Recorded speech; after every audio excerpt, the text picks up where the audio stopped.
welcome back to theZoomer. It's now time for questions from our audience. And first up, we have Rosa. Hi. Hi. My question is it a correlation, a dependence between the pain and the mental stress? Absolutely, right? So there's a lot of evidence that the more stressed you are, the worse your pain is. And that's because, again, the neurobiology in the brain is very common. There's a lot of overlap in the brain regions that are related to stress and to pain. So a lot of patients will report that when they feel stressed or overwhelmed, their pain is actually much worse. One metaphor that I really like about to explain how psychology plays the role in the pain is that if we have an amplifier with a wired microphone, like while we are talking now, so when the pain sends signals to the amplifiers, and we can turn that button either up or down. And stress is definitely one of the biggest things that we can do to turn up the amplifier so people feel more painful. And if we learn the strategies to manage stress well, then in that metaphor, we learn to turn down the volume so the pain feels less for people.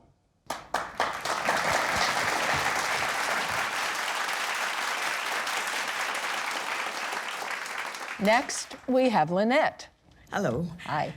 It's stated that a lot of pain is due to inflammation in the body. And I'm wondering, what is the experience with using topical treatments like aloe that's supposed to be very good at removing inflammation from the body? So regarding topical anti-inflammatories, there is some evidence to support that they do help alleviate some of that inflammation. Now, that doesn't necessarily mean that that's going to be the best option. Sometimes if it's something that's very minor, for example, like an ankle sprain, you want to make sure that before you start using any topicals that you actually ice the area or apply a cold compress to help reduce that inflammation. And then also use other things non-pharmacologically, like compression of the area using a splint. After 48 hours, if you notice the inflammation is still there, we can recommend topical anti-inflammatories. So for example, one over the counter would be Voltaren. So Voltaren is considered one of the anti-inflammatories that you can buy over the counter without a prescription. Again, it is best to consult your prescriber or your pharmacist first before choosing that option, just to make sure that's the right option for you. Okay, thank you. Okay, now it's time for final thoughts from our panel. Starting to my left. I think pain is becoming recognized as a big problem in our society, and we're really working on trying to understand it more. But at the end of the day, I think what Dr. Rod said is right. A balanced lifestyle where you really try to maintain a healthy lifestyle is probably your best bet against pain. So my big message is that palliative care is really not only for the end of life, and we really want to see people early on in a severe illness to help manage pain and other symptoms and to help improve quality of life for those living with severe illness. Yeah, I think the big key is making sense of your pain and understanding what's going on. So anytime you're working with someone, whoever it is, they have to listen and validate, and every time you have pain, all that pain is real. It's not imaginary. So working with someone that understands you and gives you lots of options, because there are a lot of options, even if you've tried everyone, there's still hope. Pain is not bad. Acute pain is actually a blessing, because it's an alarm system in our system that tells us what's going on. It's a chronic pain that is humans' unseen enemy. It's more than 1/5 of our population are suffering from it. More than 50% of our seniors are suffering from it.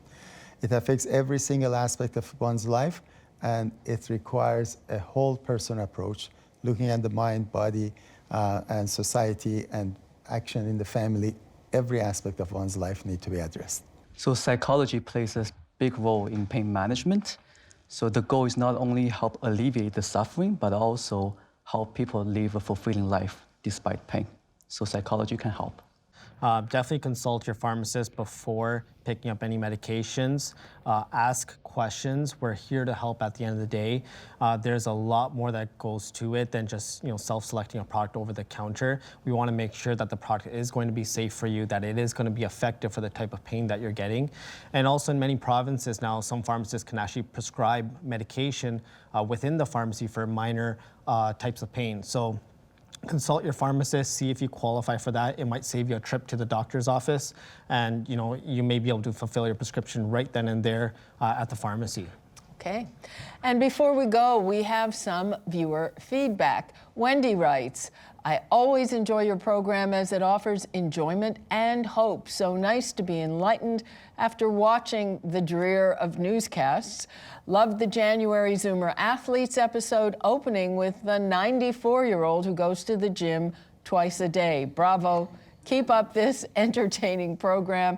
It's so beneficial. Regards, Wendy Thurston from Wary, Winnipeg.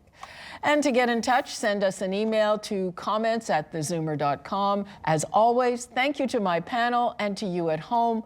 We'll see you soon. For now, it's time to zoom out.